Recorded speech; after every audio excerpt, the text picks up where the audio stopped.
भक्ति की गंगा में डूबकर अपने भीतर के मन को शुद्ध करेंगे। 2 दिन तो सद्गुरुदेव ने चेतावनी दी। आज भक्ति की गंगा में हमें डूबना है, एकाग्रचित होकर के। सद्गुरुदेव कहते हैं कि जब भक्ति की गंगा में डूबेगा तभी जान पाएगा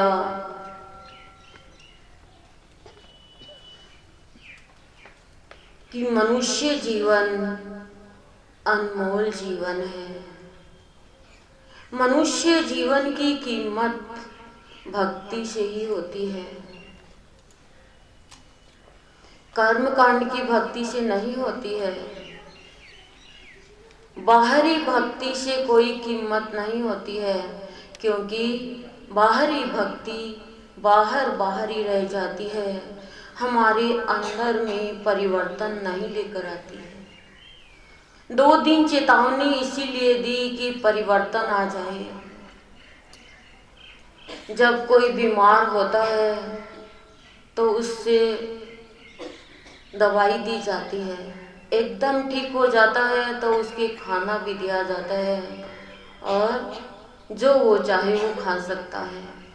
ऐसे ही भक्ति से पहले चेतावनी दी सद्गुरुदेव ने हमें कि प्राणी तू समझ कि इस संसार में कुछ भी हो रहा है वो अज्ञात खिलाड़ी छिपा हुआ है। हम सबको खेल खिला रहा है, ये संसार एक खेल का मैदान है और हम सब खेल खेल रहे हैं, लेकिन वो कोच है वो अज्ञात है। जब भक्ति में डूबेंगे तो हमें दिखेगा वो कि मैं तो ये चाह नहीं रही थी, फिर भी ये काम मेरे द्वारा कैसे हो गया। मैं तो ये नहीं चाह रही थी, फिर ये कैसे हो गया। मैं तो ये चाह रही थी, फिर ये कैसे नहीं हुआ। तब भीतर में अनुभव होगा कि चाहने वाला तो कोई और है, करने वाला तो कोई और है, कराने वाला तो कोई और है। फिर हमें किसी भी चीज में दुख नहीं होगा, चाहे हमारी स्थिति परिस्थिति अच्छी हो खराब हो, उतार चढ़ाव कितना भी आए, हम हाय तौबा हाय रे ये क्या हो गया, ये हमारे मुख से सदा सदा के लिए दूर हो जाएगा। एक ही बात निकलेगी, जो होता है अच्छे के लिए होता है। और जैसे जैसे हमें सत्य में और सत्यमय जीवन में जीना आ जाएगा तो हमें पता चलेगा कि आज तक तो मैं अनेक देवी देवताओं को मान रही थी, लेकिन मेरे भीतर में जो देव बैठा हुआ है उससे तो मैं अनभिज्ञ थी।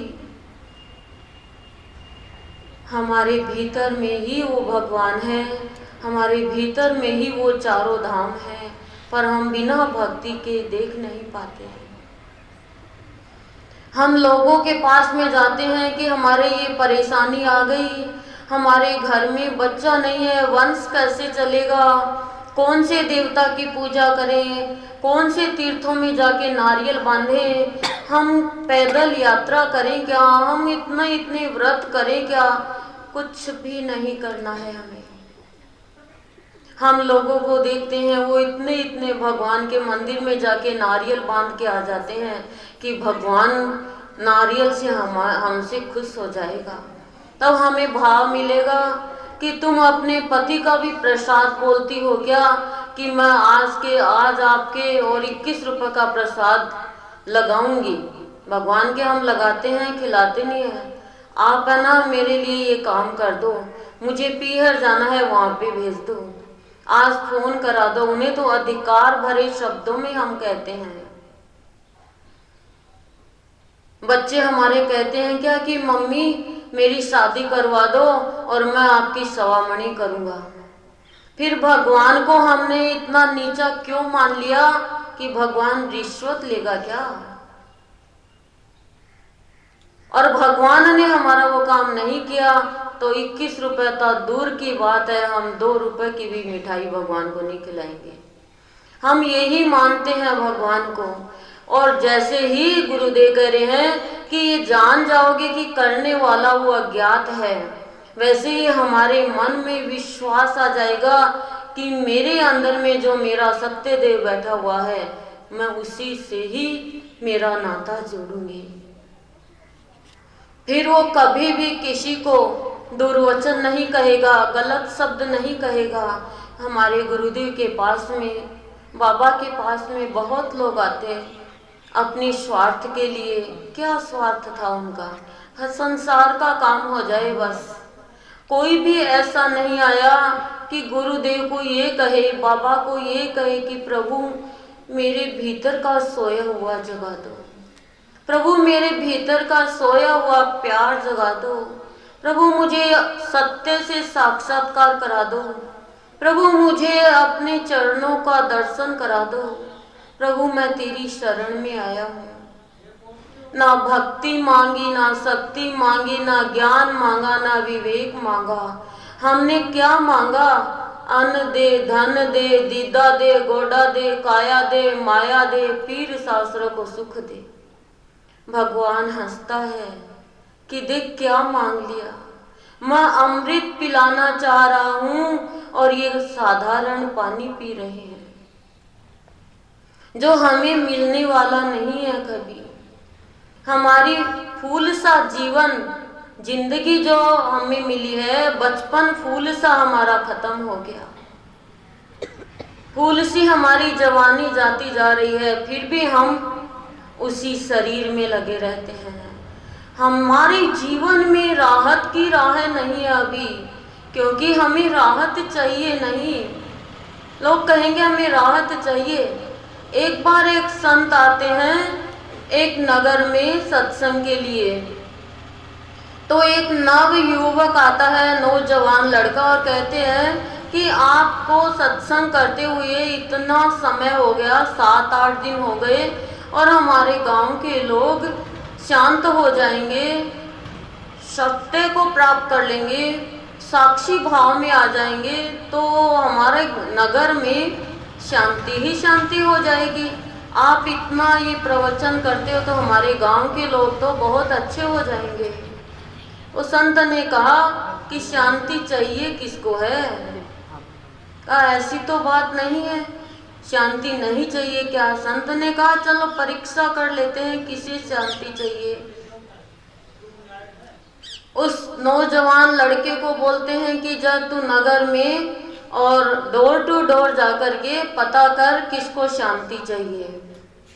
वो दरवाजे दर दरवाजे जाता है, कोई कहता है बस हमारे तो लड़का हो जाए, कोई कहता है मेरे पति की नौकरी थोड़ी कम है वो लग जाए, कोई कहता हमारे रोग है ऐसा ये खत्म हो जाए, कोई कहता मेरा पति मेरे कहने में नहीं है वो मेरी मुट्ठी में आ जाए, कोई कहता मेरे सास ससुर बहुत खोटे हैं वो मेरे कहने पे चले, कोई सास ससुर कहते हैं कि मेरा बेटा इतना बड़ा हो गया शादी नहीं हो रही वो हो जाए। ऐसा करते करते करते शाम हो गई पर किसी ने भी शांति नहीं मांगी। संत के पास में वो बच्चा आता है और कहते हैं संत क्यों क्या हुआ? कहा ये मनुष्य जीवन तो इनको मिला लेकिन इनको अपने जीवन के लक्ष्य का ही नहीं पता। ये इतने बड़े बड़े आयोजन करते हैं, सत्संग करते हैं, लेकिन आपस में इतना क्रूरता का भाव, इतना लड़ाई और झगड़ा। हर एक मनुष्य में भगवान का वास और हर एक मनुष्य एक दूसरे को सताने में लगा हुआ है, नीचा दिखाने में लगा हुआ है। इतनी मार काट, अंदर में इतना जहर और ऊपर से इतनी सुंदरता दिखाते हैं। तभी कृष्ण भगवान ने कहा कि अर्जुन मुझे कोटि कोटि में कोई एक पाता है, करोड़ों में से कोई एक भगवान को पाता है। हम सब भगवान का रूप है, हमारे अंदर सारी सिद्धियां हैं, लेकिन हम भेड़ चाल चल रहे हैं। खाली एक सत्य के लिए लिए हमें जीवन निर्वाह करना है, पर वो नहीं चाहिए हमें। पता नहीं है ना, हमें पहचान नहीं है। और संत हमारे ही बीच में रहे, लेकिन लोग नहीं पहचान पाए उस संत को। मैं तो कहती हूँ उन लोगों का दुर्भाग्य था जो संत से शरीर इस धरा पर आए और नहीं पहचान पाए। यदि कोई संत को नहीं पहचानता है, भगवान को नहीं पहचानता है, तो उसका दोबारा जन्म होता है, क्योंकि वो अपमान कर देता है। अपमान तो पशु का भी नहीं करना चाहिए, गाय को भी गाली नहीं देनी चाहिए, भैंस को भी अपशब्द नहीं बोलने चाहिए, क्योंकि उसमें भी भगवान है। वाणी का सदुपयोग जितना जितना करेंगे, उतना उतना हमारे जीवन में शांति आती जाएगी और हम शरीर के भाव में नहीं रह कर के परमात्मा के भाव में रहेंगे। हम इतना शरीर में और संसार में चले गए कि हमें होश भी नहीं है। हम मूर्छित जीवन जी रहे थे सत्संग में आने से पहले। अब हमें पता चला है, जैसे सत्संग का समय है और कहीं प्रोग्राम भी हो रहा है, उस समय हमारा मन संकल्प और विकल्प करने लग जाता है कि कहाँ जाएंगे। यदि प्रोग्राम में नहीं जाएंगे तो वो हमारे यहाँ नहीं आएगी, नाराज हो जाएगी, और सत्संग में नहीं जाएंगे तो मेरा जीवन खराब हो जाएगा। लेकिन जब संत हमें भाव देते हैं तो क्या कहते हैं कि दुनिया नाराज होगी और दुनिया खुश होगी। उस दुनिया के पीछे थोड़ी दौड़ने के लिए आए हो तुम्हें तो मेरे पीछे दौड़ना है। जो मेरे पीछे दौड़ेगा मैं उसके पीछे दौड़ूंगा। भक्तों के पीछे भगवान दौड़ता है, भक्तों के आगे भगवान रहता है। ये तो हमारा खुद का अनुभव है। भगवान कहते हैं मैं तो भक्तों का दास हूँ, मेरे भक्त तो मेरे मुकुट के मणि है। भगवान भक्तों का दास बन जाता है, त्रिलोकी का नाथ है वो, लेकिन अपने भक्त को गोद में लेके चलता है। अपने भक्त के एक सूल भी चुभ जाए तो उसको सहन नहीं होती है। उसके भक्त को यदि कोई एक गाली निकाले तो वो बर्दाश्त नहीं कर सकता है। एक बार ऐसे ही दूर के रिश्ते में किसी बहन के और किसी की मृत्यु हो गई थी और सत्संग में आना था। क्या करें, गांव में जाना बहुत जरूरी होता है। सत्संग में आने आओ तो भी गुरुदेव कहते हैं हमें सब कुछ निभाना है। तो ये भाव निर्जनी की अमृत वाणी खोली कि गुरुदेव हमें रास्ता दिखाओ, क्या करना है। तो अमृत वाणी में सदगुरुदेव ने क्या दिया हमें कि जो राम में रमा उसी का जीवन सफल, अन्य यो ही आते हैं यो ही जाते हैं। सारा भ्रम निकल गया। डेड बॉडी पड़ी हुई थी, 10 बजे लेके जाने की बात थी। सत्संग का समय सुबह 5:30 से शुरू होता है, 7 बजे तक होता है। कुछ भी नहीं देखा उस बहन ने और तुरंत सत्संग में आ गई। लोगों ने कहा सत्संग में जाके आई है, दोबारा नहाना पड़ेगा। क्यों नहाएंगे भाई हम दोबारा? ये शंका ही तो हमारे संत निकालते हैं। दोबारा नहाने से क्या कोई अनहोनी होने वाली वो हट जाएगी क्या? अनहोनी तो जब उसके जीवन में होती है जो किसी को सताता है, जो किसी को परेशान करता है, जो बुराई के रास्ते पे चलता है, वो तो प्राणी खुद ही अनहोनी है। जो भक्ति करता है उसके जीवन में कभी अनहोनी नहीं होती है। यदि पानी की बाढ़ आ जाएगी तो सब कुछ नगर का नगर तहस नहस हो जाएगा। ऐसे ही भक्ति की जब बाढ़ आएगी, भीतर में भक्ति में डूबेंगे, भक्ति में संत की भक्ति में स्नान करेंगे आज हम, तो क्या होगा? हमारे अंदर में माधुर्य का भाव आएगा, मधुरता का भाव आएगा। और मधुरता का भाव कैसे आएगा? वो आज हम आपको बताते हैं कि संत की भक्ति में प्राणी की वाणी कितनी मधुर हो जाती है।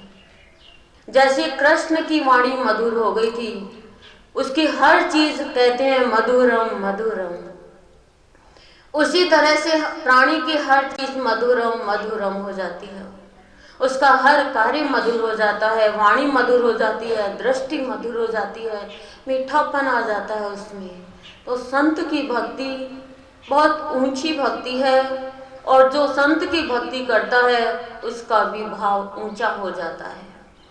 बाहर में हमारी दृष्टि में नहीं दिखेगा, लेकिन भीतर से ऊंचा हो जाता है। तो आज भक्ति में सद्गुरुदेव हमें सबसे पहले बता रहे हैं, पका तो मधुर, पका तो मधुर यानी कच्चा तो खट्टा खारा। पक्का का उल्टा कच्चा और मधुर का उल्टा खारा। अब हम सबको ही पता है इस चीज का, तो कि यदि हम कोई भी फल, हम क्या बोलते हैं, फल फ्रूट, दो शब्द बोलते हैं, वाणी को खराब करते हैं। हर चीज में दो बोलते हैं, नाश्ता वास्ता, आना जाना। तो गुरुदेव कह रहे हैं क्यों बोलते हैं ऐसे, दो शब्द बोलना तो दो ही बोलो ना, पर हम बोलते रहते हैं। कितने की साड़ी है, 1100 1150। अरे एक रेट बता देना, क्या 1150? कोई हमें कोई पेमेंट थोड़ी करना है, पेमेंट तो तेरा आदमी करेगा। लेकिन नहीं, दुकानदार भी क्या कहेगा, 1150 से बहन जी ये है 1130 की, क्योंकि उसको पता है 10 रुपए मेरे को घटाने हैं पहले से। तो ऐसे करते करते उसको 15 रुपए घटाने पड़ेंगे, वो 25 रुपए हो जाएंगे, 1025 की या 1125 की। क्योंकि कोई भी यहाँ पे ठगाता नहीं है, जीवन को ठगा के जा रहे हैं हम सोच रहे हैं हम जीवन को ठगा नहीं रहे, हम ठगा रहे हैं। यदि हम बुराई कर रहे हैं तो ठगाई तो रहे हैं, क्या आएगा हमारे हाथ में? पका तो मधुर। एक कुम्हार मिट्टी का बर्तन बनाता है, पकाता है, बाहर रखता है। कोई पशु आ जाए या आंधी आ जाए, कोई बदमाश बच्चा आ जाए, उनको गिरा दे, तो कच्चा है वो तो टूट जाएगा, और पक्का है उसका कुछ नहीं बिगड़ेगा। तो कच्चा उसको क्या कुम्हार फेंक देगा? फेंकेगा नहीं, वापस उसको बर्तन बनाने में काम में ले लेगा। सब्जी बना रहे हम, कच्ची है, हम नहीं खाएंगे, स्वाद ही नहीं आएगा। कोई भी फल में, चीकू है, केला है, संतरा है, यदि कच्चा है तो उसमें मिठास नहीं आएगा। रोटी बना रहे हैं, यदि रोटी कच्ची है तो खाएंगे नहीं हम, पेट में दर्द हो जाएगा, कोई टेस्ट नहीं आएगा उसमें। और गुरुदेव कह रहे हैं हमारा जीवन भी तो कच्चा है। यदि हमारे इस जीवन में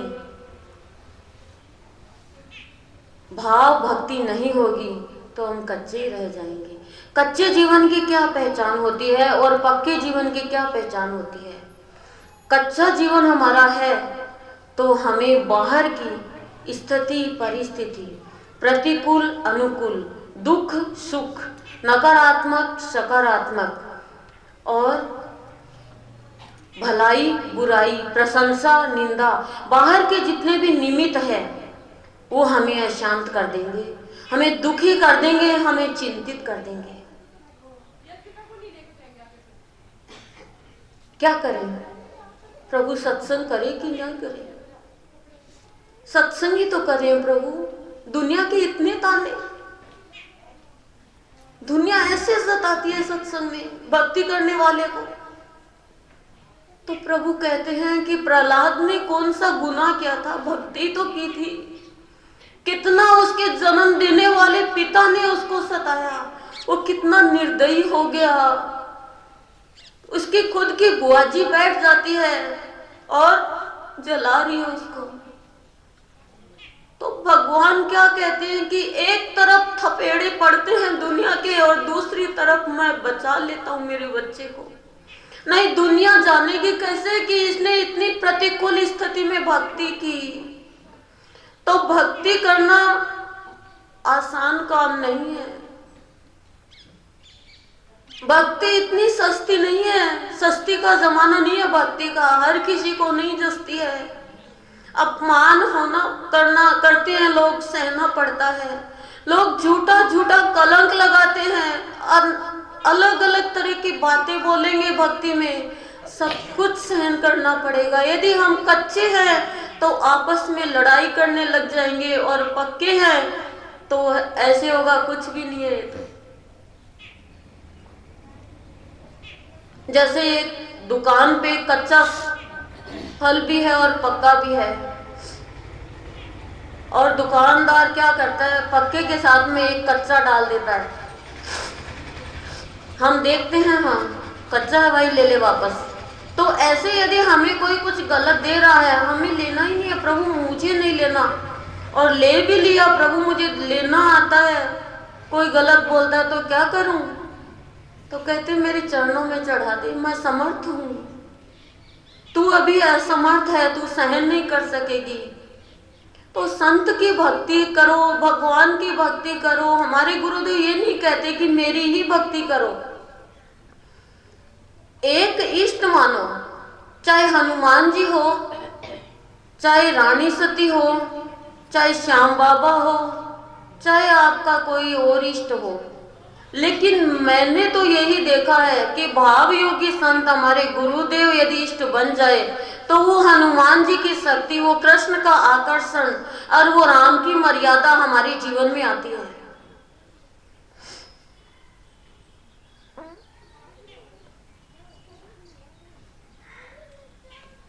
राम में जितने भी गुण थे वो हमारे जीवन में आ जाते हैं। तो भक्ति में सदगुरुदेव कहते हैं पहले पकना पड़ेगा। यदि कच्चा रहेगा तो कोई एक गाली देगा तो दो दे देगा। एक बार एक नगर में दो भक्त होते हैं और वो भक्ति करते हैं। नगर के राजा को पता चलता है कि ये तो बहुत बड़े भक्त हैं, मेरे ही नगर में है। तो राजा ने कहा मेरी पालकी लगाओ, मैं दर्शन करने जाऊंगा। अब दोनों को खबर लगती है कि राजा दर्शन करने के लिए आएंगे। अब भक्ति में ये नहीं चाहते कि हमारे अंदर अहंकार आए, क्या करें। कहा जैसे ही राजा गेट में आए और अपन एक रोल करेंगे, प्लान बनाया इन्होंने।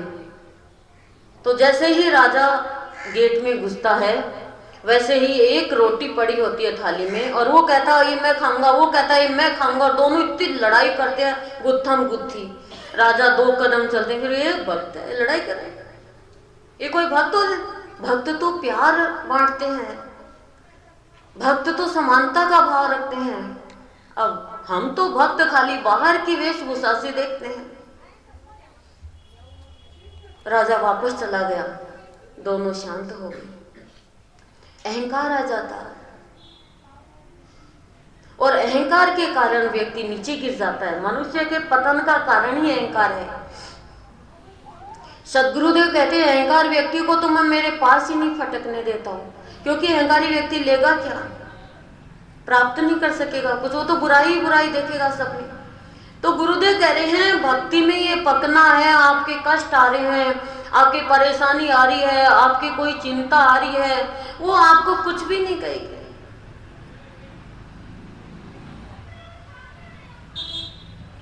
मैं अपना ही अनुभव बताती हूँ। जब बच्चों की शादी हुई थी, एक साल पहले बड़े की, दूसरी साल छोटे वाले की शादी की थी। तो जब आ रहे थे बहू को लेके, तो उसमें दोनों बच्चे और दोनों बहू खाली। पीछे की गाड़ी में शरीर के पिता बैठे और फोटोग्राफर थे। तो अचानक सुबह का वक्त अर्ली इन द मॉर्निंग ही था उस टाइम, भीलवाड़ा से आ रहे थे। पीछे से कोई गाड़ी आके जरा सी टक्कर देती है। सुना मैंने तो, मैं तो वहाँ मौजूद थी नहीं। और वो दूल्हा दुल्हन वाली गाड़ी एकदम जैसे चल रही है गाड़ी, तो ऐसे मतलब वो ऐसे एकदम उलटने वाली थी, वो आधी उलट गई। गाड़ी उलटने के आधी सेकंड पहले से वो चाकू पड़ा हुआ था, चाकू को नीचे रखा कि कहीं कुछ उल्टा सीधा होगा तो चाकू और चुभेगा। इतने में तो गाड़ी उलट गई। चश्मा लगा हुआ था 3 के, तो एक बहू के और दोनों बेटों के। अंदर से गाड़ी लॉक हो जाती है, कौन खोले? गांव वालों को बुलाया, क्योंकि सुबह सुबह कोई मार्केट भी तो नहीं खुलता। अब कैसे खोले गाड़ी? ड्राइवर भी नहीं खोल पा रहा क्योंकि वो लॉक हो गया बाहर से। अब किसने गाड़ी खोली और कैसे निकाला? हाथ पे रख के, बहुओं का दोनों का हथेली पे पैर रखे, और बाहर से गांव वाले खींच रहे हैं खिड़की में से, ड्राइवर वाली साइड से। कुछ भी नहीं हुआ। थोड़ी दूसरी गाड़ी पिलानी से गई, झुंझुनू आए तो उस गाड़ी में आग लग गई, थोड़ी सी ड्राइवर का हाथ जल गया। जब दूज के प्रवचन के लिए आना था उस समय, तो गुरुदेव के सामने आके बैठे सदन में, तो सदगुरुदेव ने कहा, मैंने तेरा वंश बचा दिया। मैंने कहा, मेरा वंश कहाँ हुआ? वंश तो आपका ही है। बोले, मेरा पर स्थूल में भी तो तेरा है। और कैसे बचाया? बाबा जेड़ी रखते थे और एक बिल्ली रखते थे हाथ में, जो दिगंबर है। ये हमारे गुरुदेव है, ये गुरुदेव के गुरुदेव हैं। इन्होंने जेली से गाड़ी को रोके रखा और गुरुदेव भीतर से बच्चों को निकाल रहे थे। नहीं, कैसे निकलते बच्चे? पीछे की सीट से, आगे ड्राइवर वाली साइड से। ड्राइवर भी खुद गिर गया और चश्मे भी लगा रखा था, पर इतना सा भी उनके खरोच तक नहीं आई।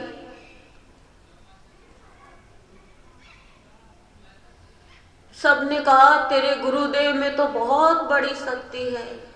वास्तव में हमारे गुरुदेव में इतनी अलौकिक शक्ति, साक्षात आज हमारे लिए हो।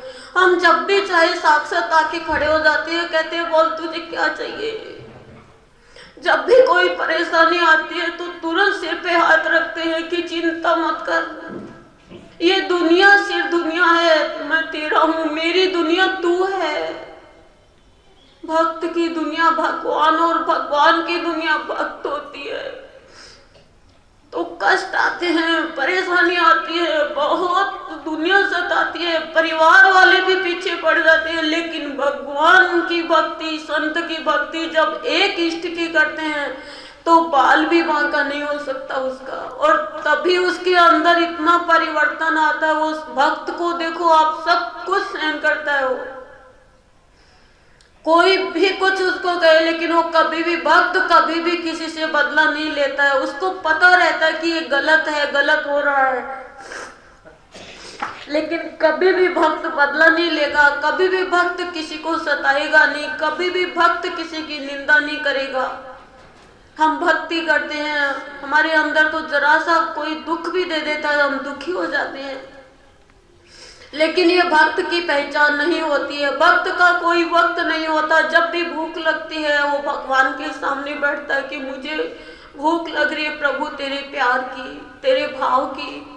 और भगवान आते भी है, ऐसा नहीं है, पर एक तरफ तो दुख के, कष्ट के, प्रतिकूल स्थितियों के, निमित्त के इतने थपेड़े पड़ते हैं। जैसे कुम्हार होता है ना, घड़ा बनाता है तो बाहर से भी थप्पड़ मारता है, अंदर से भी थप्पड़ मारता है उसके। उसी तरह से भक्त की हालत होती है। पर दुनिया सताने में कसर नहीं छोड़ती, भगवान बचाने में कसर नहीं छोड़ता, और अंत में जीत भक्त की ही होती है। क्योंकि भक्त है, उसकी दुनिया ये बाहर की दुनिया नहीं होती है, वासना की दुनिया नहीं होती है। और कभी भी देख लो, भक्त है वो सबसे मीठा बोलता है। कोई कर भी रहा है गलत, वो कभी भी किसी से नहीं कहेगा, अपने भगवान से कहेगा सिर्फ। एक बार एक भक्त होता है भगवान का, और सब उसके पास में सामान रख के जाते हैं, सोना चांदी गहना जो भी होता है, और जो भी व्यक्ति कमाने जाता है तो एक व्यक्ति ऐसे ही कमाने जाता है और एक गठरी रुपए की कुछ मतलब रुपए वगैरह धन रख के जाता है उसके पास में। अब जब वो कमा के आता है तो वापस लेके आ जाता है अपने रुपए और धन, और पोटली रख देता है और नहाने चला जाता है। वो जैसे नहाने जाता है, पत्नी क्या करती है, उसमें से थोड़े रुपए निकाल लेती है और गांव घर के आगे सब्जी वाला आता है, सब्जी ले लेती है। अब क्या होता है, वो तो नहा के और पोटली खोलता है, देखता रुपए कम है। अब उसने तो कुछ भी नहीं सोचा, पोटली ली और चला गया भक्त के पास में, उसको गाली निकाल रहा है, अपशब्द बोल रहा है, गांव लोगों को इकट्ठा कर लिया। भक्त ऊपर छत पे रहता है, देखता क्या बात है, फिर बाद में देख के वो सोचता है मैंने तो कभी लिया ही नहीं, खोल के नहीं देखा इसके क्या था गठड़ी में। वो सीधा अपने भगवान के पास में जाता है और कहता प्रभु आपको पता है ना मैंने कुछ भी नहीं लिया, बस मुझे आपका ही विश्वास जीतना है, बाकी दुनिया का कोई फर्क नहीं पड़ता है। प्रभु गलत गलत क्यों बोल रहे हो, मेरे को क्यों चोर बोल रहे हैं। भगवान हंसते हैं, वो दरवाजा ही नहीं खोलता भक्त है वो। थोड़ी देर बाद में जब वो व्यक्ति वापस जाता है तो पत्नी पूछती कि जी आप कुछ बोल के नहीं गए, कहाँ चले गए। तो कहा कि अरे देखो ढोंग किए हुए भक्त बैठा है और उसने ऐसे रुपए ही निकाल लिए। तो कहा कहाँ निकाल लिए, बोले इसमें से। बोले इसमें से तो आप नहाने गए थे तो मैंने सब्जी दी। अब बताओ ऐसे ऐसे दुनिया तो ऐसी है, तो ऐसी दुनिया का भगवान और भक्त क्या करें, करने दो। उनका काम है कांटे का काम चुभना है, फूल का काम खुशबू फैलाना है। तो कह रही है इन रास्तों से चल के, इन परेशानियों से चल के भक्त पक जाता है, और पक जाता है तो वो मधुरता का भाव बिखेर देता है। उसके अंदर मधुरता यानी शांति आ जाती है, प्यार भर जाता है। लोग सोचते हैं ये हमसे लड़े, उसको इरिटेट करने के लिए अलग अलग काम करेंगे, लेकिन भक्त कभी इरिटेट नहीं होता। जो इरिटेट होता वो भक्त नहीं है, अभी वो खाली बाहर का ही भक्त है। तो गुरुदेव क्या कह रहे हैं, पका तो मधुर। जब पक गया भक्ति में तो गुरुदेव कह रहे हैं उसका मन, उसकी बुद्धि एकदम शांत हो जाएगी। हमारी बुद्धि जब तक कच्ची है तब तक हम लड़ाई झगड़े में पड़े रहेंगे। हमारी भक्ति में हमारी बुद्धि पकती है, शांति, आनंद, प्यार, क्षमा, ये सब गुण आ जाते हैं। और जब ये आ जाते हैं तो वो सबको क्षमा करता है। हे भगवान इसको नहीं पता ये क्या कर रहा है, इसको क्षमा कर देना। कभी भी वो नहीं कहता कि इसका बुरा हो जाए, क्योंकि उसे पता हो जाता है कि यदि मैंने इसका बुरा चाहा तो सबसे पहले मेरा ही बुरा होगा। किसी का भी बुरा चाहना हिंसा है।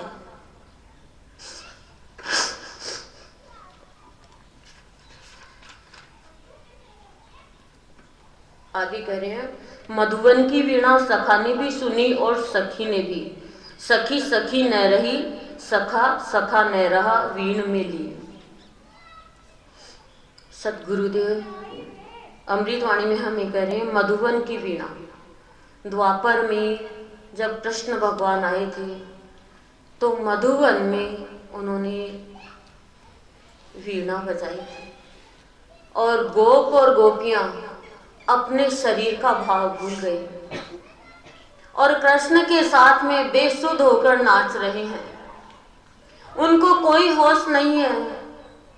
ब्रह्मा जी भी देखते हैं कि ये कृष्ण है, ये इतनी गोपियों के साथ में, इतने गोपालों के साथ में कैसे नाच रहा है, कैसे रास रचा रहा है। और कृष्ण भगवान सोचते हैं कि ये ब्रह्मा जी की बुद्धि को हो क्या गया, कौन सी माया आ गई, और वो माया ही ऐसा काम कराती है, सबको गायब कर देते हैं। और भगवान गोपियों का रूप धर लेते हैं। गोप का रूप धर लेते हैं, गायों का रूप धर लेते हैं, रास लीला कर रहे हैं, आनंद ले रहे हैं अपने भक्तों के साथ में, एक रूप हो रहे हैं।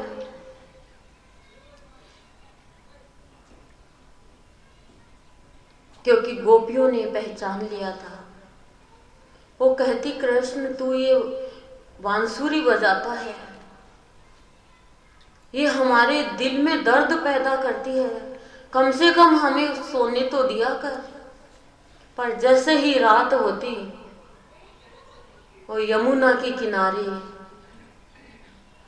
गांव में, एक जंगल में, मधुवन में, इसके झुरमुट में जाके छुप के बजा रहा है।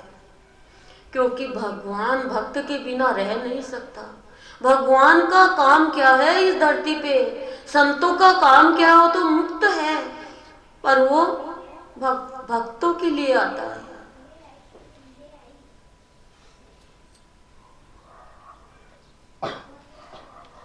और वो अपने प्यार में, शांति में इतने लीन है, उन्हें होश नहीं है।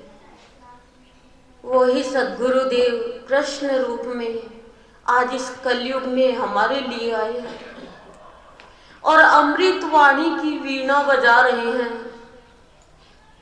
मधुवन हमारा जीवन बना रहे हैं, इंद्रियों को गोपी बना के, और आत्मा राधा है और इसमें रास कर रहे हैं। इतना आनंद आता है जीवन में जब संत अपनी अमृत वाणी घट में गुंजाने लग जाता है, वो आनंद की ध्वनि।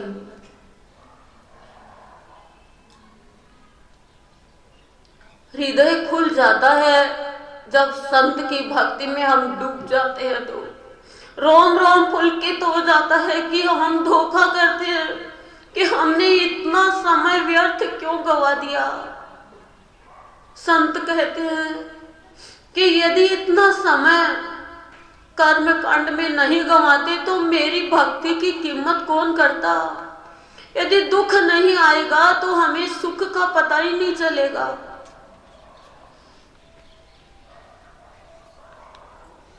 तो ये मधुवन की वीणा, भाव निर्जरने की संत की अमृत वाणी हमें जगा रही है, हमें उठा रही है, भीतर की भक्ति करा रही है और हमारे भीतर की गंदगी साफ कर रही है। ये जीवन हमारी वीणा बन जाता है, ये वाणी हमारी वीणा बन जाती है, वायलिन बन जाती है, और हमारा जीवन है वो अनमोल होता है भक्ति से। भक्ति में वो शक्ति है कि कोई भी हरा नहीं सकता उसको। धन की शक्ति है, अच्छी बात है, संसार में सुख सुविधा ले लेंगे। शरीर की शक्ति है, लोगों को परास्त कर देंगे, लेकिन मन की शक्ति तो संत की भक्ति से ही आती है। मन कमजोर है, सत्संग में जाऊं कि नहीं जाऊं। राम ये घर पे बैठे ये कह देंगे क्या को सत्संग लाग रही है रोजीना, और मन के अंदर है शक्ति तो कोई किसी से नहीं डरेगा। वो कहेगा सत्संग में तो जा रहे हैं, कौन सा सर्कस देखने जा रहे हैं, कौन सा कोई मेले में जा रहे हैं। सत्संग में तो जीवन हमारा सजता है, सत्संग से आंतरिक दुख खत्म होते हैं, आधी से आधी घड़ी के सत्संग से भी। एक बार एक घर में सफाई कर रही थी दीपावली की, और एक वीणा पड़ी हुई थी और वो एकदम टूटी, तार टूटे हुए थे उसके, और टूटे हुए तार थे तो सफाई के चक्कर में बाहर कूड़े में फेंक दी वीणा को। शाम तक ऐसे ही एक व्यक्ति आता है और देखता है कि ये वीणा पड़ी है, उठाता है, तार बांधता है और बहुत सुंदर उसमें स्वर निकालता है। कॉलोनी वाले सब आते हैं कि कौन आया आज इतना अच्छा संगीत देखे, तो वही वायलिन और बजा रहा है वो व्यक्ति।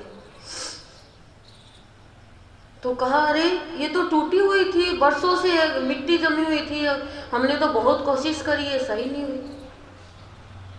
तो संत ने कहा आपको सही करनी नहीं आती, हमने वजह ये ठीक कर दी। तो वो व्यक्ति कौन है? वो संत है। और वो वायलिन कौन है जो कूड़े में डाल दिया? हम स्वयं है। हमें बजाना सिखाता है संत, सजना सिखाता है। वो तार प्यार के इतने खींच देता है कि हम स्वयं बजने लग जाते हैं। लड़ाई भी करते हैं तो गुरुदेव से करते हैं। जब भी कोई बात होती है तो अंदर से ऑटोमेटिक ही भजन निकलता है। ऐसी एक बहन के जीवन में आ गई कोई स्थिति, तो गुरुदेव के सामने बैठ के गा रही है, अच्छी करी रे गुरु जी तू तो दर पे बुला के, दुनिया ने पीछे कर दी, परिवार वाला ने पीछे कर दी, चैन यो लेने को नी देवे, अच्छी करी रे गुरु जी तू तो। गुरु जी सोचे देखे मेरे लिए, मेरे को कैसे करे, मैं तो इसका जीवन सुधार रहा हूँ। सब कुछ गुरु जी के ऊपर। हमने एक बार ऐसे कोई भागवत हो रही थी, उसमें ऐसे लाउड स्पीकर लगा देते हैं सड़क पे, उसमें आते सुना था कि एक बार एक बहन होती है और वो मंदिर में जाती है, और मंदिर में जाती है तो वो बैठ जाती है मंदिर में, वो कोई साक्षी महाराज को पानी डालती है, बैठ जाती है। इतने में कोई लोटा ले जाता है उसका, तो भजन गाती है, मेरो लोटो ले गयो नारायण, मेरो लोटो ले गयो नारायण। अब मंदिर के पास में कोई का घर था, उसका नाम नारायण है। वो बोली आजी उठो, थारा चोरी कोई नाम लगा रही है, लोटो लिया दे। लो मैं तो उठे को नहीं, सो रही हूँ मैं, किसो लोटो लिया हो। तो बोला अब बोले दिया एक लोटो, नहीं तो नारायण नारायण करके कर देगी बर्बाद। लोटा रख गया, मेरो लोटो ही दे गयो नारायण, मेरो लोटो ही दे गयो नारायण। भक्तों की क्या महिमा गाएंगे, उनको ये थोड़ी पता कौन क्या कर रहा है, वो तो अपने भगवान में मस्त है। तो कह रहे हैं सदगुरुदेव हमें, ये वीणा, ये शरीर रूपी वीणा है, ये जीती जागती वीणा है। इस वीणा में हमें लीन होना है, जो भीतर में कृष्ण बैठा हुआ है। ये हृदय वृंदावन बन जाता है जब हमारा जीवन भक्ति के रस में भर जाता है, मधुर रस में भर जाता है। मधुर रस आता है तो ये जीवन मधुबन बनता है, और ये इंद्रिया वीणा बन जाती है, कर्मेंद्रिया सत्कर्म करने लग जाती है, और चारों वृत्तियां लीन हो जाती है। रोम रोम से ओम ओम की ध्वनि उठने लग जाती है, और जीवन पाना सार्थक होता है। नहीं तो हम देखते हैं बहुत बहनों को भक्ति तो कर रही है, लेकिन अंदर में द्वंद्व चल रहा है उनके। भगवान हंसते हैं कि क्या भक्ति कर रही है। यदि द्वंद्व चल रहा है, रोटी बना रहे हैं, रोटी में भी वही भाव आ जाता है। एक बार एक बहन बोल रही थी फोन पे कि मेरे आदमी को बहुत गुस्सा आता है, क्या करें, न तो सत्संग में जाने देते और घर में बच्चों को भी डांटते हैं। तो फोन के द्वारा बताया कि रोटी बनाए तो हरिओम हरिओम करना, बाबा गुरुदेव की असीम जय जयकार करना। तो हरिओम हरिओम करके रोटी बना रही है, चाय बना रही है, हरिओम हरिओम करके ही खाना दे रही है। थोड़ा बहुत तो फर्क पड़ा बोली, लेकिन सत्संग में तो नहीं जाने दे रहे। तो उसको बताया कि बाबा गुरुदेव के असीम जय जयकार कर कि मेरा पति मेरे को सत्संग में जाने दे, और मेरा पति है मेरे से अच्छा व्यवहार करे। उसने 5 मिनट असीम जय जयकार करी और बोला आज तो सत्संग में कौन जाओगे। इतना चमत्कार असीम जय जयकार में। ये फैक्ट वास्तविक बात है, कोई बड़ाई की बात नहीं है। एक बच्चा हॉस्पिटल में एडमिट था 4 दिन से, डॉक्टर लालच के मारे छुट्टी नहीं दे रहा था, ग्लूकोज चढ़ा रखा था। असीम जय जयकार करी कि गुरुदेव उस डॉक्टर की बुद्धि में जाके बैठो और छुट्टी दो, और असीम जय जयकार बस 4 शब्द ही बोले, इतने में फोन आता है कि छुट्टी मिल गई। इतनी बड़ी ताकत है असीम जय जयकार में, तुरंत परिवर्तन, बाबा गुरुदेव की असीम जय जयकार। क्योंकि हमारा जीवन जब मधुवन बनता है तो हम सबके लिए असीम जय जयकार करते हैं। और सत्संग से तो हम कितनों का ही कष्ट दूर कर सकते हैं। सबसे बड़ी भक्ति ही सत्संग है। हम लोग भक्ति क्या सोचते हैं कि हमने व्रत कर लिया वो भक्ति है, हमने माला फेर ली वो भक्ति है, हमने शिव जी के ऊपर पानी का लोटा डाल दिया वो भक्ति है। शिव जी कहते हैं मैं तो ये बहुत ठंडे हो रही हूँ कि तू तो पानी गिरा मेरे ऊपर, तू ठंडी हो जा, तू अंदर में जल रही है। शिव जी की आग चढ़ाते हैं, शिव जी कहते हैं मेरे क्या आग चढ़ा रही है, तेरी आग की जैसी भावना है वो ठंडी कर ले। शिव जी के बेल चढ़ाते हैं, बेल पत्र, शिव जी कहते हैं मेरे क्या बेल चढ़ा रही है, तू मेल कर ले अंदर में भगवान से, मेरे से। बेल कह रहा मेल कर, आग कह रहा है भगवान के पास जा, आग का भाव मत रख, और जल कह रहा है तू शीतल हो जा। और दूध तो हम कितना डालते हैं पता ही है, एक केतली पानी का तो इतना सा दूध भगवान करते हैं मेरे को धोखा दे, चिटपड़ी कर जा सारी की सारी मिलकर। पार्वती जी को भी बहुत बुरा लगता है कि थे थारा आदमी के ऊपर गिरा तो थारा आदमी थाने गुस्सो को नहीं आओगे, तो मन भी तो गुस्सो आवे कि मेरा आदमी ना क्या कर दो थे। शिव जी बोलते हैं एक दिन मंदिर में गए थे दोपहर के समय, तो शिव जी पार्वती की वार्तालाप हो रही थी कि देख पार्वती मेरे कारण तेरी कैसी दुर्दशा हो रही है, देख तेरा घाघरा कितना गंदा कर दिया, तेरे कैसे मकोड़े लग रहे हैं, देख पार्वती मेरे कारण तेरी दुर्दशा हो रही है। बोलो मैं मेरा तो सहन कर लूंगी, लेकिन ये लोग आपके ऊपर भी देखो कितना कितना चढ़ा चढ़ा के जा रहे हैं, ऐसे ही वो कलश टपक टपक के आ रहा है और फिर भी आपको कैसे गंदा कर रखा है, काई जमी हुई है। सारी सफाई करी, पार्वती जी का वो घाघरा निकाला तो उसमें उसके नीचे कंस लगा, पार्वती के नीचे, इसीलिए वार्तालाप हो रही थी। पर भगवान के पास में तो रहते ही है ये। हम कहाँ जड़ चेतन भक्ति करते हैं, जड़ भक्ति कर रहे हैं, हम अपना थोड़ी देखते हैं, बस ओमना सोमना कर दिया हमने। शिवलिंग तो हमारी आत्मा है, उससे तो हम दूर होते जा रहे हैं, बाहर में हम भगवान को खोज रहे हैं, अंदर तो देखें, तभी तो हमारा जीवन मधुवन नहीं बनता है। हमारा जीवन राधामय, कृष्णमय, राममय, ब्रह्ममय हमारा जीवन बन जाता है जब हम संत की भक्ति में लीन हो जाते हैं। बस इतना ध्यान रखना, प्रभु तूने मुझे जीवन दिया है तो मन से, वाणी से, कर्म से, दृष्टि से, विचार से, भावना से, संस्कार से, जाने से अनजाने से किसी का भी बुरा नहीं हो जाए भगवान। बुरा हो भी जाए गलती से तो तुरंत ऑन द स्पॉट पश्चाताप करो।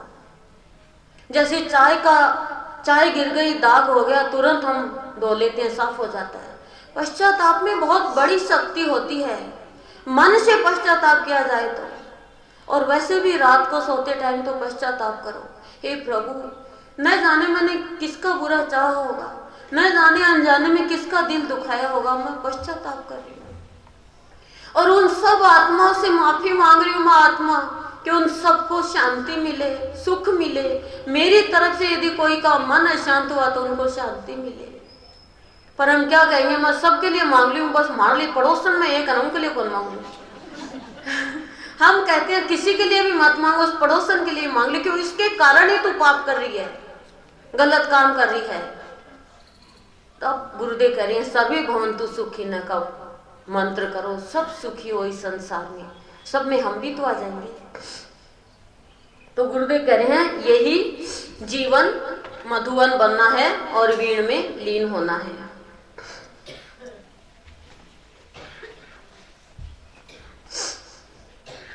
आगे में झूलन कैसा, विषमता झुलाती रुलाती हंसाती। सदगुरुदेव कह रहे हैं समता में झूलन कैसा। समता का मतलब समानता का भाव, और विषमता मतलब द्रोह करना, लड़ाई झगड़ा करना, ईर्ष्या करना, हीन भावना आना।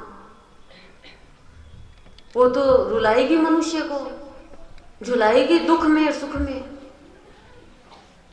किसी का अच्छा हो गया हम दुखी हो जाएंगे, परेशान हो जाएंगे, हमारे चाहे हो ना हो। एक व्यक्ति भक्ति करता है, बहुत भक्ति करता है,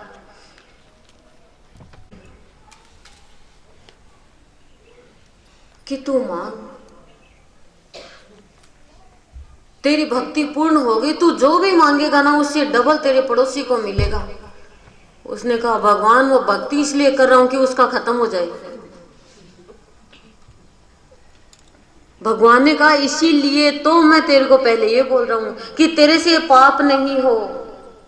हम बहुत महान बनते हैं किसी का बुरा सोच के, बुरा करके, पर हम नीचे गिर जाते हैं। हमसे अच्छे तो पशु, वो किसी का बुरा तो नहीं चाहते, किसी की बुराई तो नहीं करते।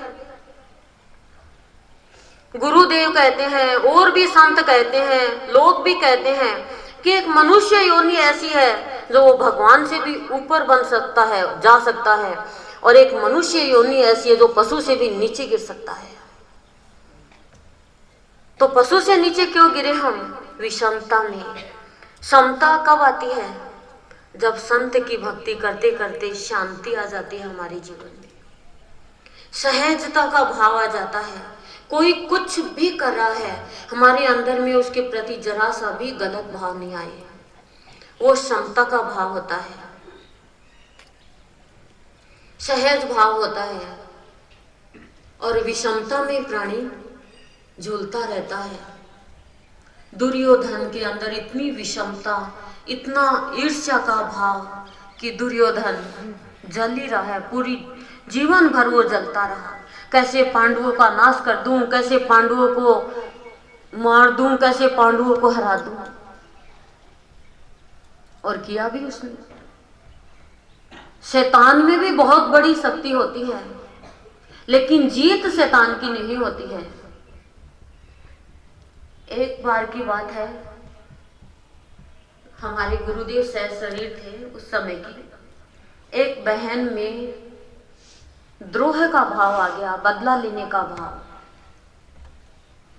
हीन भावना के कारण आ गया। ईर्ष्या घृणा करने लग गई वो। तो वो पुतले बना बना के जिसे वो घृणा करती उनके घर में डालती। कभी कहीं पुतले मिलते, कभी कहीं पुतले मिलते। अब पुतले मिलते तो वो तो घर वाले डर गए, भय में आ गए। हो तो क्या करें, किसके पास जाएं कि हम इस संकट से निकालें। पता चला कि ऐसे कोई भावयोगी संत है, नंदलाल शर्मा नाम है, और भक्त आनंद घन बोलते हैं, उनके पास जाते हैं। हमारे गुरुदेव कुछ भी नहीं देखते कि ये कैसा है, इतने दयालु, इतने उदार हृदय का। कोई भी आके कहता तुरंत उसका कष्ट दूर कर देते हैं। वो परिवार वाले जाते हैं, गुरुदेव ने दिव्य दृष्टि से देखा कि ये काम किसका है। अब गुरुदेव ने उस बहन को पुतले सहित ही पकड़ा दिया।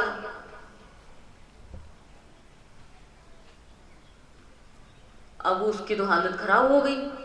अब उस बहन को जो पंडित करवा रहा था ये काम, उस पंडित को आया गुस्सा, उसमें विषमता का भाव आ गया। पहले तो वो पुतले डाल के खुश हो रही थी, हंस रही थी, फिर रोने लग गई, क्योंकि विषमता रुलाती है, रंसाती है। उस पंडित को गुस्सा आ गया। उस पंडित ने गुरुदेव के ऊपर मूठ फेंक दी, मूठ बेच दी। पर गुरुदेव ने तो दिव्य दृष्टि से देख लिया कि हाँ मूठ आ रही है। गुरुदेव तो मूठ क्या करेगी,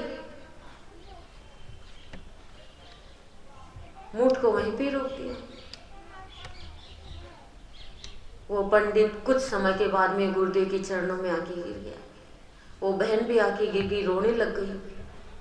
हीन भावना के कारण, बदला लेने के कारण, हमारा किसी ने कुछ गलत कर दिया, हमें लग रहा है हम बुरा कर देते हैं।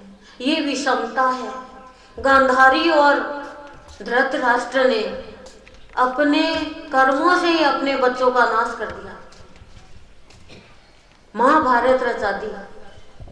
हीन भावना, जो हीन ग्रंथि जब प्राणी में आती है ना, वो न तो खुद सुख से बैठता है, न किसी और को बैठने देता है। ये जीवन मिला है तो महानता के लिए मिला है। ऐसा तो नहीं है कि हर दिन हर क्षण हमारे मन के मुताबिक ही सब कुछ होता रहे। हमारे मन के मुताबिक हो गया तो हम बहुत खुश हैं, और हमारे मन के मुताबिक नहीं हुआ तो हम दुखी हो जाते हैं, परेशान हो जाते हैं, बदला लेने की गांठ बांध लेते हैं उसके अंदर, उसके लिए और हमारे मन के अंदर। जो हमारे सामने भी आ गए तो हम औपचारिकता के हिसाब से भी उनकी तरफ नहीं देखते हैं। ये समत्व का भाव थोड़ी है। समत्व का भाव ही योग है। समत्व का भाव आ जाएगा, समता का भाव आ जाएगा, उस समय प्राणी का योग हो जाएगा। उस अलौकिक शक्ति से, उस अज्ञात शक्ति से विषमता का भाव यदि द्रोह कर रहे हैं दुर्योधन के जैसे, तो गुरुदेव कह रहे हैं कभी तो सुख आएगा और कभी दुख आएगा, समता का भाव नहीं आएगा। और समता का भाव जब प्राणी के अंदर आता है तो मन के अंदर शांत रहता है, शांत का भाव रहता है उसके अंदर। कोई उसके साथ में यदि गलत कर रहा है तो उसमें विषमता का भाव नहीं आता है। क्यों? क्योंकि समता के भाव से उसके अंदर एक ऊंचा भाव आता है, तटस्थता का। वो तटस्थ रहता है अपने आत्मा में, डावाडोल नहीं होता है।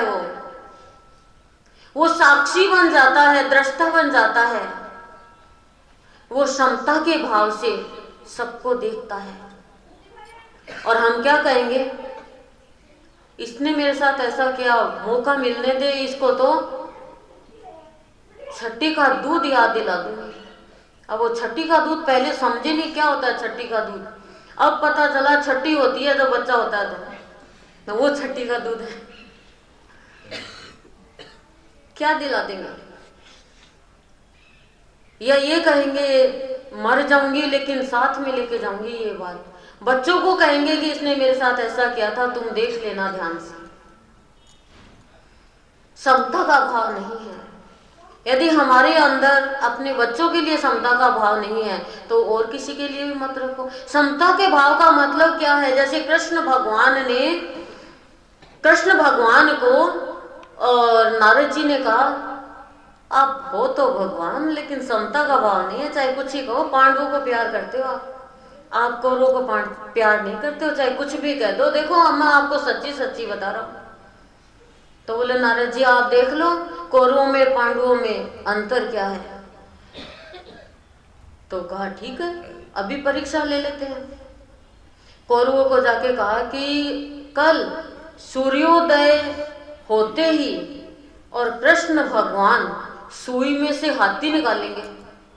अब दुर्योधन बोला नारद जी आप उस गंवारिये की बातों में आ गए। गंवार है वो तो अनपढ़ है। बोले वो कोई सुई में से हाथी निकलेगा क्या? आपको मूर्ख बना दिया और आप भी मूर्ख बन जाए। मैं तो थूकू भी ना उसकी तरफ, मुंह ही नहीं देखू उसका। तो पांडवों के पास में गए, बोले आज सूर्योदय से पहले और कृष्ण भगवान सुई में से हाथी निकालेंगे। तो अर्जुन बोलता है कि वो तो त्रिलोकी के नाथ है, वो सुई में से हाथी क्या, वो तो पूरा संसार निकाल दे तो क्या है। नारद जी सुन के आ जाते हैं। कहे क्यों नारद?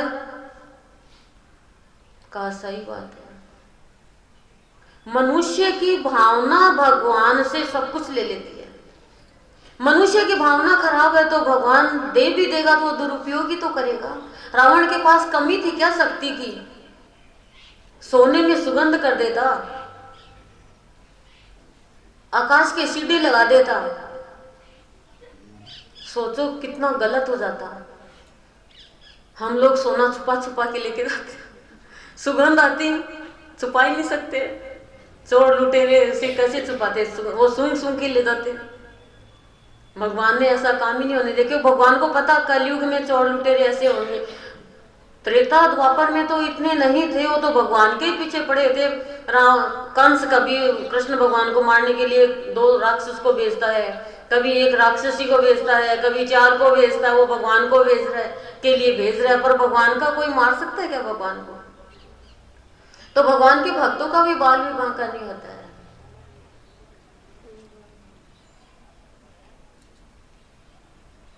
तो कहते हैं कि आप भेदभाव करते हो, विषमता है आप में। भगवान कभी भेदभाव नहीं करता है। मनुष्य की भावना अपने आप ही दूर कर देती है अच्छे लोगों से, भगवान से, संतों से। हमारे बाबा के पास में भक्त जाते हैं, लोग रास्ते में बैठे रहते हैं। अरे क्या पड़ा है उसमें, क्यों जाते हो आप? उसकी बात भी मत कर हमारे सामने। तो क्या है उसके अंदर, कोई है क्या चीज? लोग आते, अरे तुमने पी नहीं, यदि पीते तो पता चलता। और फिर वो जाते आलोचना करने, बुराई करने के लिए, भेद लेने के लिए, और बाबा की वाणी सुन के लट्टू हो जाते हैं। बाबा के अंदर समानता का भाव, गुरुदेव के अंदर समानता का भाव। बाबा के पास में एक मुसलमान आता था, हिंदू, मुस्लिम, सिख, ईसाई सब आते, अमीर गरीब सब आते बाबा के पास में। तो एक मुसलमान नियम से आता था, और थोड़े समय वो नहीं आया, और कुछ समय बाद में जब आता है तो बोलते हैं कि बाबा मेरे पास पहले के जितना पैसा और रुतबा नहीं रहा। बाबा ने कहा, बेटा मैं पैसे के लिए थोड़ी प्यार करता हूँ, मेरे लिए तो तू आज भी वैसा ही है जैसा पहले तू पैसे वाला था। तो गुरुदेव क्या कहते हैं, हम विषमता में क्यों चले गए? क्योंकि हम देख देख के व्यवहार करते हैं। ये ब्राह्मण है, ये बनिया है, ये चमार है, ये बंगी है, ये डाकोत है, ये हम देख देख के करते हैं। क्षत्रिय है, ये सैन्य है, ये दर्जी है। संतों के यहाँ ऐसा नहीं होता। संत कहते हैं सूरज देख के प्रकाश नहीं देता है, आकाश देख के बरसात नहीं करता है कि मैं इस जाति पे तो बरसात करूंगा और उस पे नहीं करूंगा। तो तुम इतना क्यों भेदभाव करते हो? सबके अंदर तो भगवान है। समता का भाव क्या होता है? हिंदू, मुस्लिम, सिख, ईसाई आपस में है भाई भाई, खून का रंग तो एक ही है। कोई अमीर कोई गरीब नहीं। आज अमीर है, रोडपति है, करोड़पति बन जाएगा, करोड़पति रोडपति बन जाएगा, कब क्या पता चलता है इंसान को। लेकिन पैसे के गर्व में हम किसी को भी पैरों से कुचल देते हैं, हंसी उड़ा देते हैं। विषमता के कारण नौकर की भी हम तौहीन कर देते हैं, जबकि हमारे घर का काम करता है। तो सदगुरुदेव कह रहे हैं समता में झूलन कैसा। प्राणी यदि समता का भाव आ जाएगा तो तेरा मेरे से योग हो जाएगा, और फिर कभी भी तेरे जीवन में दुख नहीं आएगा। क्योंकि दुख और सुख, देखो समता का भाव आएगा तो सुख में वो प्राणी फूलेगा नहीं, और दुख में वो दुखी नहीं होगा। समता का भाव आ जाएगा उसके सबके प्रति। समता का भाव क्या है? अब समता का भाव ये तो है नहीं कि सामने से गाय आ रही है और उसको भी कहते हैं चल तू मेरी फ्रेंड है, उसको तो ऐसा तो नहीं। समता का भाव है कि हमारे अंदर किसी के भी प्रति विषमता का भाव, ईर्ष्या का भाव, द्रोह का भाव नहीं हो, दुख देने का भाव नहीं हो। ये समता का भाव है। हम बात करते हैं समता के भाव की, लेकिन दुख यदि दे रहे हैं तो खाली बात ही तो कर रहे हैं। बचपन में सुना था ना कि बाता की सवारी उतार रही है, तो बातों की सवारी से भगवान कहाँ खुश हो गए। सवारी उतारने के लिए तो बहुत टाइम चाहिए और बहुत मेहनत चाहिए। कोई रोटी का आटा थोड़ी लगाना, उसमें आटा भी टाइट हो, बेलनी भी आनी चाहिए, फिर उतारने भी आनी चाहिए। एक बार एक बहन सवारी बना करके और कचौरी बना करके, कच्ची कचौरी रख के और सत्संग में आ गई। पीछे से उसके पति ने सारी कचौरी सवारी उतार दी, और देखे तो कच्ची कच्ची उतार दी। बोले मैं सोचे तो आवाज हटी, सारी उतार दी। और अब दोबारा डालें तो खराब, क्या करें, सारी कच्ची कच्ची गाय को दी, तो कच्चे रह जाएंगे ना। गुरुदेव कह रहे हैं हम तो दोबारा जन्म होगा हमारा भी, और पक्के हो जाएंगे। पक्का होने का क्या है? उस सबके साथ मधुरता का व्यवहार करेगा, और कच्चा तो दुखी हो जाएगा, छोटी छोटी बात पे दुख आएगा ही नहीं। देखो पक्का है ना कोई, तो उसको चाकू से आप काटो, वो रस देगा। पक्का है, सेब है, चीकू है, उसको आप चाकू से काटो, मौसमी है, नींबू है, उसको निचोड़ो, वो आपको रस देगा। और आपको यदि कोई जरा सा आप शब्द भी बोल दे तो आप तो उसको काटने के लिए भागोगी।